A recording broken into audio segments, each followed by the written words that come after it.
Ada tanya jawab ya? Tadi ada.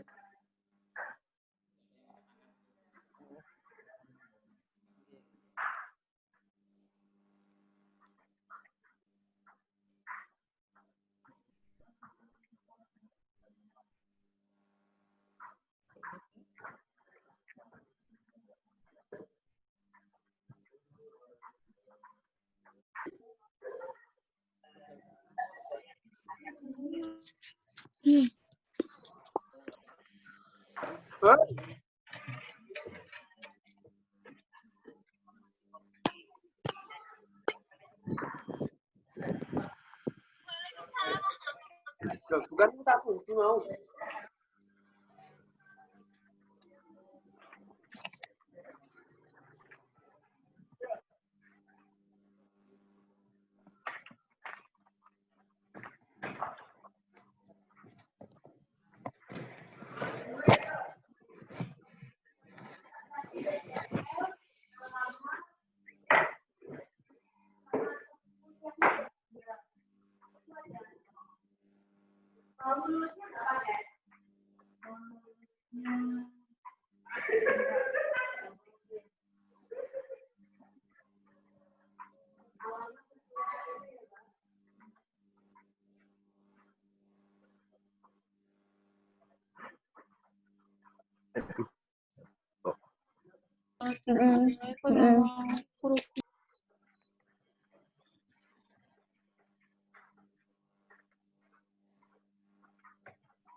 Ayo.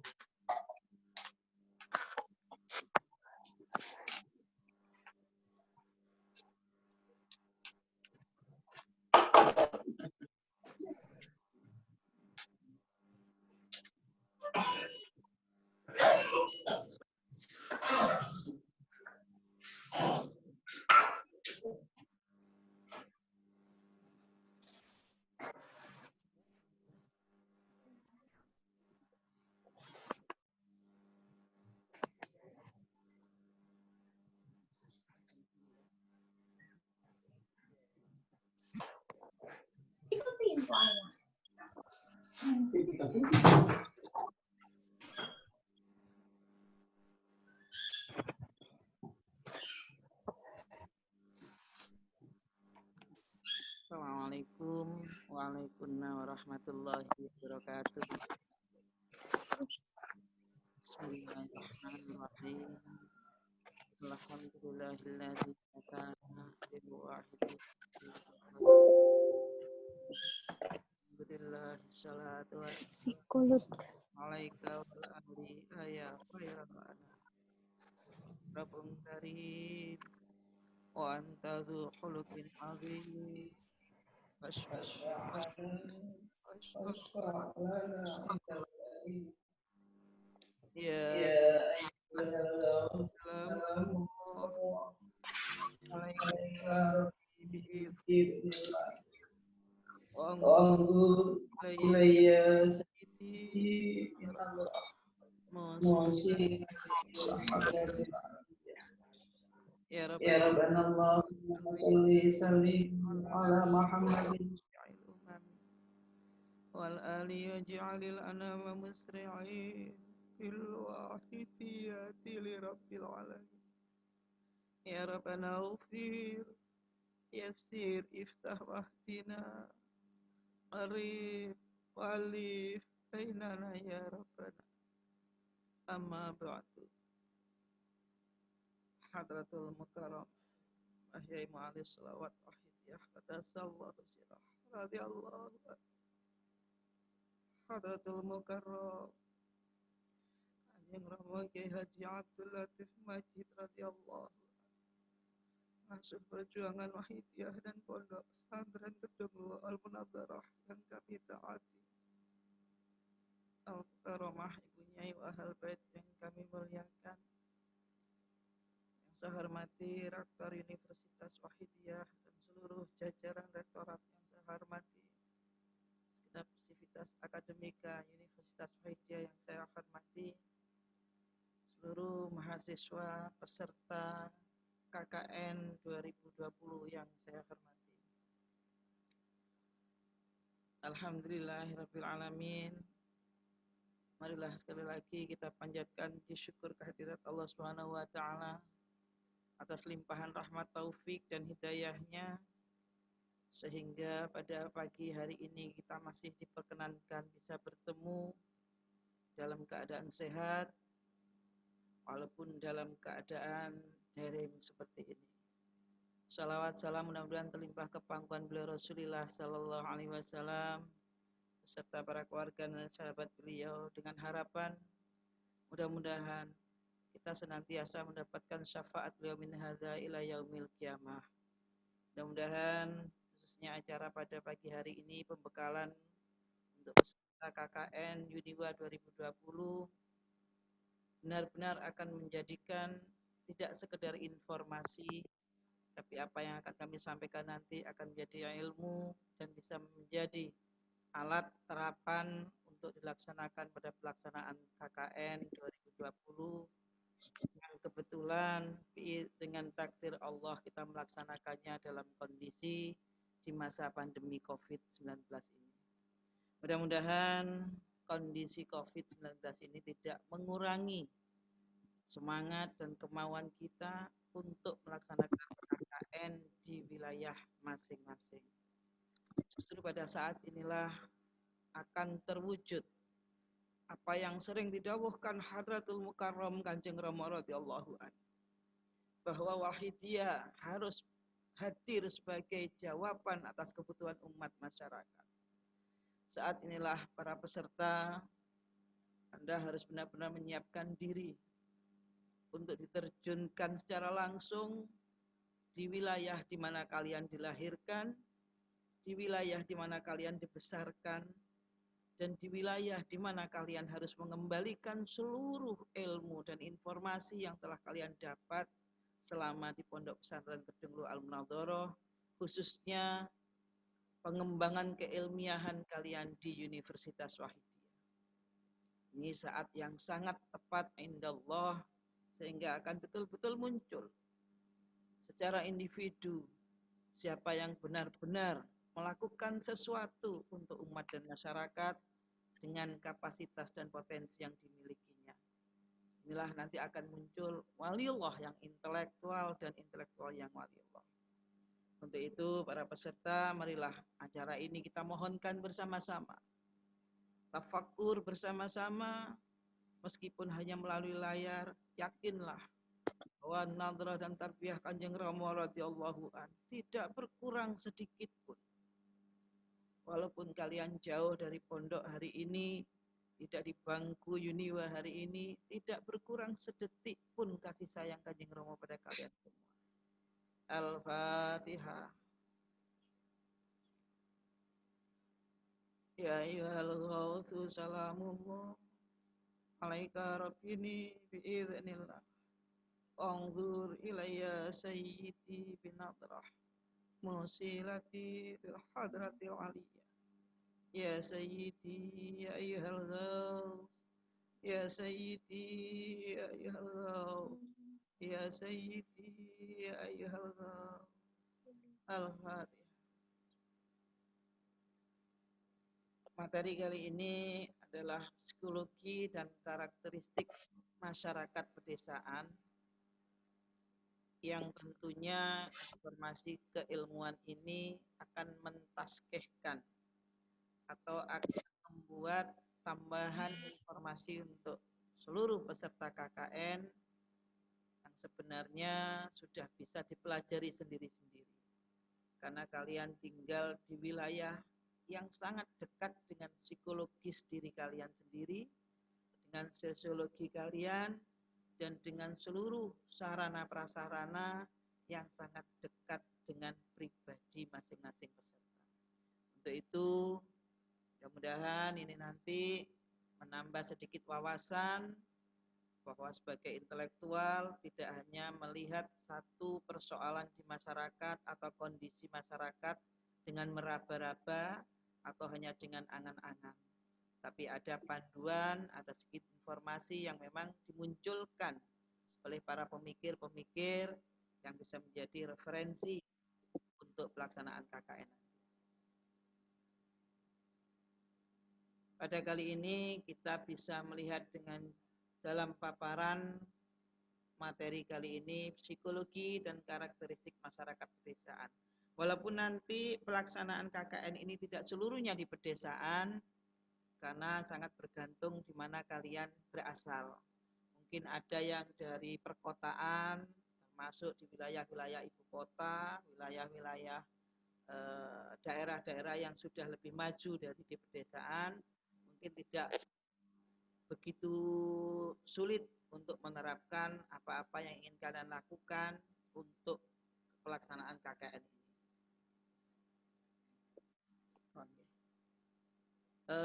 Yang perlu kita pahami dalam pengertian secara ilmiah, pedesaan ini atau desa itu punya beberapa pemahaman. Yang pertama, menurut Sutarjo Kartohadikusumo mengatakan bahwa desa itu merupakan perwujudan kesatuan geografis, sosial, ekonomi, politik, dan kultur yang saling mempengaruhi. Jadi beberapa pemikir dengan penelitian yang dilakukan secara sosiologis dan antropologis memberikan batasan. Ada juga yang mengatakan oleh Paul Halendis bahwa pedesaan itu ada 3 batasan. Yang pertama, batasan secara statistik. Yang kedua, berdasarkan batasan secara psikologis. Dan yang ketiga, berdasarkan batasan secara ekonomi. Berdasarkan data secara statistik ini menunjukkan bahwa desa itu satu wilayah yang dihuni hampir lebih dari 2.500 jiwa. Karena biasanya kalau perkotaan di satu desa tidak sampai segitu banyak. Namun di desa biasanya lebih banyak penduduknya dibanding dengan di kota. Minimal 2.500 jiwa, bahkan ada yang sampai 6.000 bahkan 7.000 jiwa. Inilah secara statistik menunjukkan bahwa masyarakat di pedesaan lebih cepat bertumbuh jumlahnya dibanding di perkotaan. Lalu yang kedua, menurut Paul Halendis, pedesaan ini berdasarkan psikologis merupakan satu perkumpulan atau satu kelompok masyarakat yang membangun hubungan yang sangat akrab. Maka di pedesaan lebih banyak gemenskapnya, lebih banyak paguyuban, individual sama sekali nggak ada. Inilah yang membedakan antara masyarakat pedesaan dan perkotaan kalau dilihat secara psikologis. Yang ketiga, berdasarkan ekonomi, hampir di seluruh pedesaan di Indonesia ini khususnya sumber utama atau sumber prioritas perekonomian sangat bergantung pada perekonomian yang didasarkan pada pertanian dan pengelolaannya masih sangat tradisional. Ini dua pemikir ini mewakili banyak sosiolog di dunia ini, seperti Karto Hatikusumo itu banyak orang-orang yang senada dengan dia seperti Suryono Sukanto itu berbicara tentang desa hampir seperti itu. Nah, namun Paul Hurkadis mulai melihat pada sisi-sisi batasan-batasan yang lebih rinci. Ini desa dalam pengertian. Next. Dalam sebuah negara, terutama di Indonesia, wilayah mulai dari yang terkecil sampai yang terbesar ini diatur dalam undang-undang. Maka untuk mengatur pemerintahan di Indonesia yang diawali dari pusat sampai daerah, berporos atau bersumber di desa, diberikan peraturan. Dalam Undang-Undang Nomor 5 Tahun 1979 tentang pemerintahan daerah, dan itu masih berlaku sampai hari ini. Wilayah yang ditempati sejumlah penduduk sebagai kesatuan masyarakat. Ya ora lah, Mbak. Wis sak anu ya jelas. Ngene modelnya. Dan langsung kamar anu melaksanakan rumah tangganya sendiri dalam ikatan NKRI. Ini menunjukkan bahwa pemerintah pusat, pemerintah daerah ini memberikan keluasan dan kelonggaran kepada desa dan masyarakatnya dengan sistem aturan birokrasi yang sama, tetapi pencapaiannya tergantung dari kondisi lokal masing-masing daerah atau masing-masing desa. Ini sampai hari ini contohnya secara ekonomi keuangan ADD seluruh desa dibuat lebih besar daripada di perkotaan. Kenapa? Karena berdasarkan wilayah yang disampaikan Paul Hurkadis tadi, karena secara statistik masyarakat desa berbeda dengan yang lain, secara psikologis dan juga secara ekonomi berbeda dengan masyarakat di perkotaan. Maka hari ini pemerintah lebih banyak memberikan pembinaan yang bersifat pemberdayaan masyarakat di pedesaan sesuai dengan kondisi real masing-masing desa. Nah, ini akhirnya akan muncul bahwa karakteristik masyarakat di pedesaan itu ada 3 kondisi yang harus dipahami oleh para peserta KKN. Mungkin secara ilmu seperti ini, tapi secara real di desa Anda masing-masing akan sangat berbeda kondisi masyarakatnya. Yang jelas, secara fisik ada perbandingan jumlah manusia dan luas tanah. Jadi di desa itu kenapa setiap orang masih banyak memiliki kebun, memiliki tanah yang luas. Ini karena ada perbandingan luasnya wilayah desa biasanya lebih luas dibanding kelurahan di perkotaan. Lalu lahannya didominasi oleh pertanian, cuman pelaksanaannya masih banyak bergantung pada lingkungan. Mungkin anak-anak yang di Malang, pertaniannya, cara pengelolaannya akan berbeda dengan yang ada di Nganjuk. Karena di sana lahan kondisi lingkungannya pegunungan. Jadi ada apa itu istilahnya tampak siring. Kalau di daerah yang seperti di wilayah-wilayah dekat dengan dataran yang nggak tinggi, itu biasanya lebih memakai wilayah lahan-lahan besar. Nah, secara sosial, corak kehidupan masyarakat desa itu lebih homogen dengan pola interaksi horizontal. Artinya mereka lebih landai, lebih mudah bergaul dari seluruh masyarakat di desa itu. Maka dalam satu desa biasanya kalau ada satu kegiatan di satu rumah para penduduk, ini hampir seluruh desa tahu. Akan berbeda misalnya kayak ada acara pengantin, resepsi pengantin. Di kota kalau nggak diundang nggak datang. Tapi kalau di desa mendengar tetangganya ada gawe atau ada hajatan, itu yang mendengar aja pasti akan datang. Inilah menunjukkan bahwa kehomogenan dan pola interaksi yang horizontal itu sangat terbangun. Tidak peduli ini pamong dengan masyarakatnya, atau tokoh dengan masyarakatnya, orang kaya dengan orang miskin, ini di desa masih sangat membaur. Bahkan kadang-kadang pemilik lahan dengan yang bekerja itu sama. makan di sawah bersama, pakaiannya pun pemilik sawah atau tuan tanah juga biasa-biasa saja. Ini menunjukkan adanya pola interaksi yang horizontal yang kuat. Dan kekuatan kelompok berdasarkan kesamaan, kebiasaan, tujuan, dan pengalaman ini akan lebih tampak di desa. Maka di paguyuban-paguyuban kelompok-kelompok di desa itu lebih mudah untuk digerakkan, lebih mudah untuk dikumpulkan. Seperti tani punya gapotan, lalu posyandu akan lebih beda dengan di kota. Yang ketiga, karakteristik masyarakat perekonomiannya ini lebih, yaitu tadi secara primer bertumbuh pada pertanian, peternakan, dan perikanan yang semuanya itu masih banyak dilakukan secara tradisional. Inilah karakteristik masyarakat pedesaan yang mungkin selama ini kurang Anda perhatikan, maka inilah saatnya untuk memperhatikan betul, untuk melakukan pemetaan, benarkah di desa saya secara fisik, sosial, dan ekonomi karakteristiknya seperti itu. Mungkin cara psikologis akan berbeda. Pertanian di wilayah-wilayah masing-masing kota atau masing-masing desa itu juga berbeda tergantung bagaimana kerasnya kehidupan masyarakat masing-masing. Masyarakat yang di perhutanan itu akan lebih keras kehidupannya, psikologisnya lebih keras. Mereka lebih bekerja keras dibanding masyarakat yang di desa biasa-biasa saja. Next. Hal yang perlu difahami dan hal yang perlu nanti menjadi kajian Anda semua adalah masalah-masalah yang muncul secara persoalan psikologis dan secara karakteristik mungkin akan Anda temui. Persoalan psikologis akan muncul. Pembaharuan begitu sulit dilakukan di desa. Kenapa? Termasuk privasi sulit dimiliki oleh seseorang. Karena itu tadi bentuk hubungan yang akrab. Hingga kita ketika membuat pola kelompok masyarakat di desa secara hierarkis itu agak kesulitan. Karena di desa akan jarang kumpul pengusaha itu enggak ada. Beda dengan di kota, akan tumbuh satu kelompok-kelompok yang berbeda-beda dari masing-masing privacy secara usaha atau secara ekonomi, secara psikologis juga. Di desa nggak ada sosialita, nggak ada.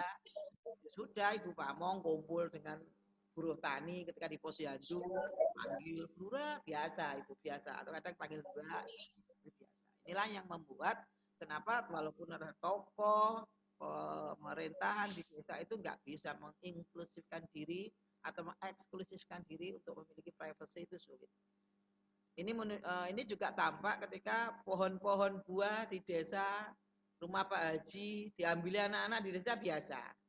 Ini menunjukkan privacy sulit dimiliki. Yang kedua, lebih banyak hukum sosial yang berlaku itu dibanding dengan hukum konvensi.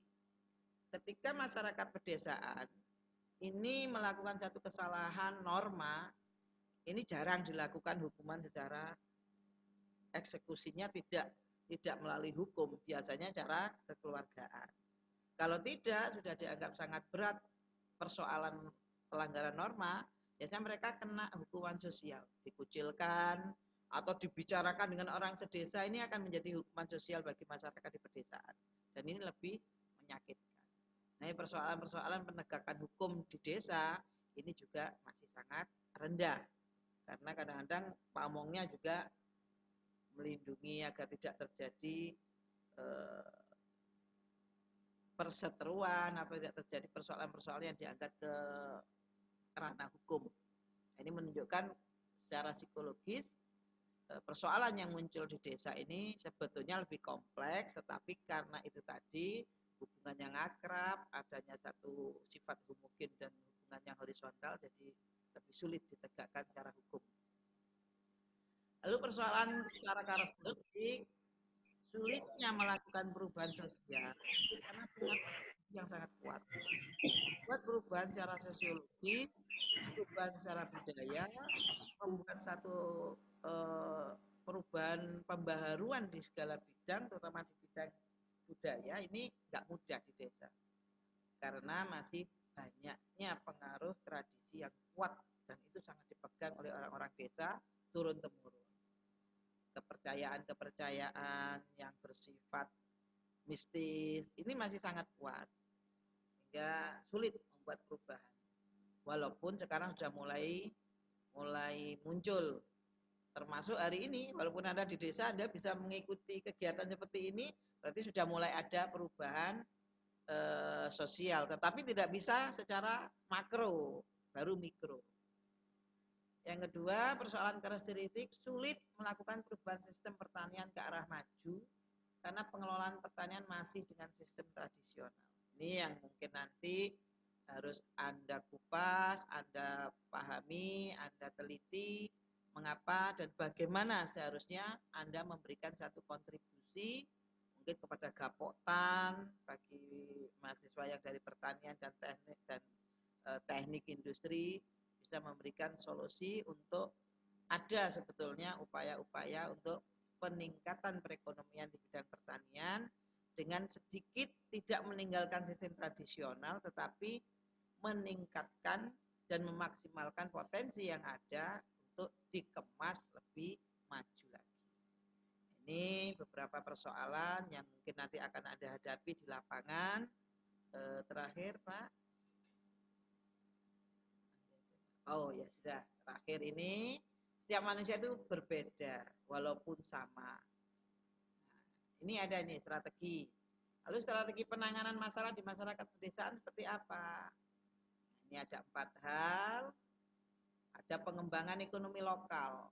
Bagaimana membangun ekonomi lokal berdasarkan pada pendayagunaan potensi sumber daya lokal yang ada.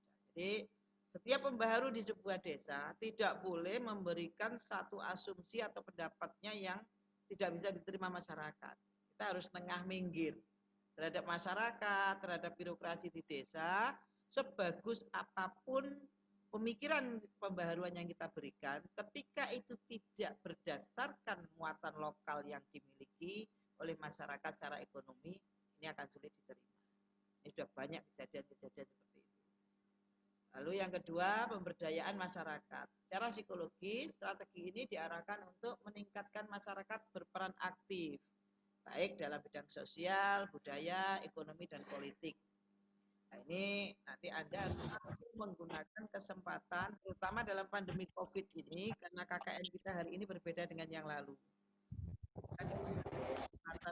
Allah betul-betul memberikan subsidi pemikiran, kontribusi hasil daya kerja kalian kepada masyarakat, utamanya dalam edukasi pencegahan penyebaran COVID-19. Ini nanti bagaimana Anda bisa memberikan pemberdayaan pada masyarakat, mungkin bisa mengajak mereka berperan lapangan. Ini mahasiswa nanti harus mampu memberikan satu pemikiran-pemikiran baru bagaimana masyarakat bisa memberdayakan diri dalam ini disiplin ilmu, walaupun Anda tidak interdisiplin, disiplin Anda bisa diterapkan secara yang pertanian, yang pendidikan, diri dengan membuat grup WA masyarakat sekitarnya 5-7 orang anak yang hari ini sudah mulai libur, ya orang-orang ibu di sekitar RT kalian 5-10 orang, kalian memberikan edukasi pada anak-anak yang ada di sekitar kalian dengan cerita bagus penyiaran. Ini hingga Anda mulai memberdayakan kemampuan anak kita untuk diajak berpikir lebih menghadapi persoalan COVID hari ini. Ini yang harus Anda lakukan. Yang pertanian mungkin bisa mengajak Ibu RT-nya untuk mengumpulkan nomor-nomor WA ibu dari anak-anak itu untuk Anda buatkan satu metode pemberdayaan lokal di wilayah masing-masing untuk mengurangi budget. Mungkin ibu-ibu sudah mulai harus menanam bayam sendiri di polybag, cabai, atau tomat yang hari ini murah. Bagaimana Anda bisa memberikan tutorial tomat ini bisa dibuat kurma. Nah, ini satu upaya yang harus Anda buat untuk melakukan pemberdayaan masyarakat. Lalu untuk perluasan kesempatan. Nah, ini membuka ke tradisional desa agar Anda bisa memberikan satu pengaruh positif. Ya. Juga peningkatan kapasitas sehingga kapasitas kelembagaan dan SDM ini Anda bisa kerjasama dengan pemerintah desa. Walau pada masa COVID ini, pemerintah lebih banyak memberikan tambahan subsidi. Mungkin pengawasan kan ini ada untuk membantu pemerintah desa dengan memberikan pemikiran, mungkin nggak hanya makan Pak, bisa diarahkan untuk ini. Inilah saatnya Anda betul-betul menjadi bisa memberikan kontribusi pemikiran kepada masyarakat desa Anda sendiri. Saat ini Anda hidup di tengah-tengah mereka, Anda diberikan modal yang luar biasa oleh Kiai dan radhiyallahu anhu, hingga pada akhirnya inti dari semua pelaksanaan KKN adalah bertambahnya pengamal di desa Anda masing-masing. Karena Wahidiyah dengan mengirimkan mahasiswa Uniwa hari ini harus mampu menjadi solusi bagi masyarakat secara ekonomi, secara psikologis, secara sosial budaya, dan mampu membuat pembaharuan yang lebih baik untuk masyarakat desa. Mungkin itu dari saya. Masih ada 7 menit, mungkin ada yang mau memberikan informasi atau bertanya, monggo. Angkat tangan yang mau bertanya.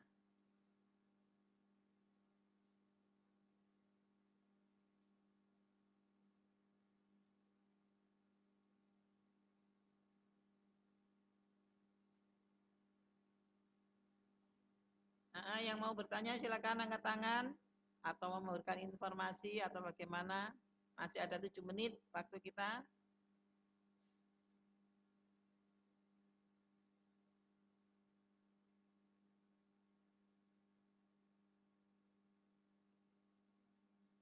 Yeah. Ini nggih, jadi itu tadi materi secara teoritis. Kami berharap khususnya kami dari bidang kemahasiswaan gunakanlah kesempatan ini karena ini di masa maka jangan pernah sia-siakan masa COVID ini.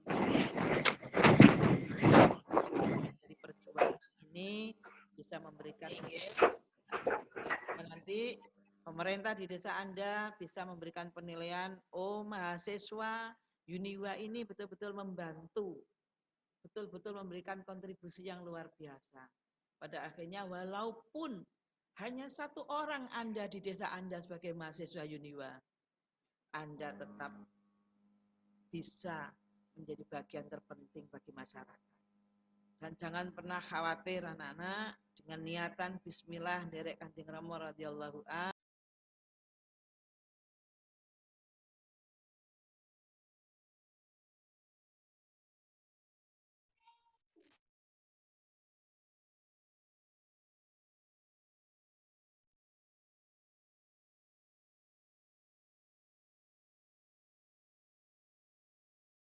Kalian dilahirkan, kami tunggu nanti laporan kalian, tidak sekedar melaksanakan kegiatan, tapi ada output bertambahnya pengamal di desa kalian masing-masing. Kalau tidak ada pertanyaan, mungkin cukup. Mudah-mudahan apa yang saya sampaikan informasi ini bermanfaat. Nanti jangan lupa karena kita melakukan KKN ini melalui daring, apapun yang menjadi kendala pada diri kalian dalam melaksanakan kegiatan, jangan pernah meninggalkan untuk tanya kepada pembimbing kalian masing-masing. Yang paling penting, tidak ada hari tanpa pengabdian, tidak ada hari tanpa kegiatan selama masa KKN di bulan ini sampai bulan depan. Insya Allah kita semua dikuatkan oleh Allah, meskipun sendiri kita tidak pernah berdiri sendiri, tapi kita selalu dalam jangkungan Kanjeng Rama radhiyallahu anhu. Saya juga mohon maaf, mungkin tidak bisa mengawal secara keseluruhan, tetapi bila ada yang ingin ditanyakan, monggo kami siap untuk menerima informasi ataupun pertanyaan dari seluruh mahasiswa peserta KKN. Selamat berjuang anak-anak. Selamat menjadi diri kalian, selamat menjadi kupu-kupu yang indah bagi Kanjeng Rama radhiyallahu anhu. Berikan madu pada masyarakat, walaupun setetes akan menjadi obat bagi mereka. Jangan pernah tinggalkan jahadah, kecerdasan, hingga kalian dalam KKN ini selalu diberikan inovasi-inovasi dan kreativitas yang luar biasa untuk diberikan pada masyarakat. Mari kita tutup acara ini dengan permohonan, karena setiap hari Kanjeng Rama memikirkan kalian, setiap hari Kanjeng Rama mendoakan kalian, dan beliau berharap besar kalianlah yang akan menjadi pengisi masa perjuangan pada saat jaya nanti. Jangan sia-siakan 30 hari ini, jadilah sesuatu di masyarakat. Al-Fatihah.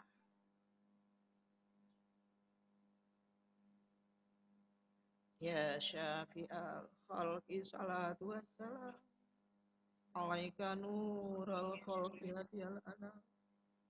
Wa aslahu wa ruhahu adrik. Haqqa zalamtu abada wa rabbi. Terus mari. Walaisali. Iya, yang pertama. Fa inta ridakun syahsan hari. Ya Sayyidi ya Rasulullah. Ya Sayyidi ya Rasulullah. Ya Sayyidi ya Rasulullah. Ya ayyuhal ghawth salamullah. Alaika rabbi bi'idhnillah. Wangdur ilayya Sayyidi binat. Wasilati lil hadratil aliyah. Ya Sayyidi ayyuhal ghawth. Ya Sayyidi ayyuhal ghawth. Ya Sayyidi ayyuhal ghawth. Al-Fatihah. Sekali lagi, ya Allah, beliau akan berlaku anak-anak. Jika kalian sendiri, maka akulah yang kedua. Apapun yang kalian lakukan, pasti akan didamping oleh Kanjeng Rama.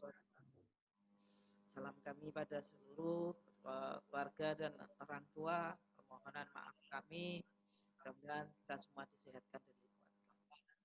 Segala salah mohon maaf. Wabillahi taufik wal hidayah. Wa minar Rasul sallallahu alaihi wasallam.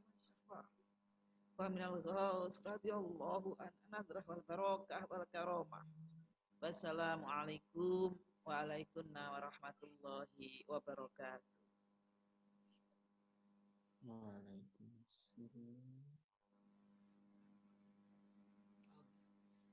Untuk sesi ketiga nanti dimulai jam 9.40.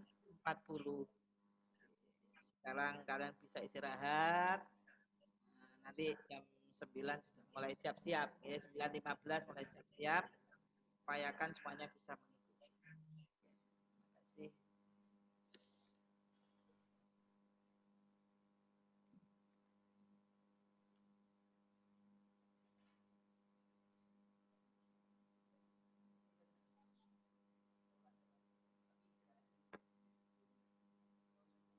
Muy kurang kencang.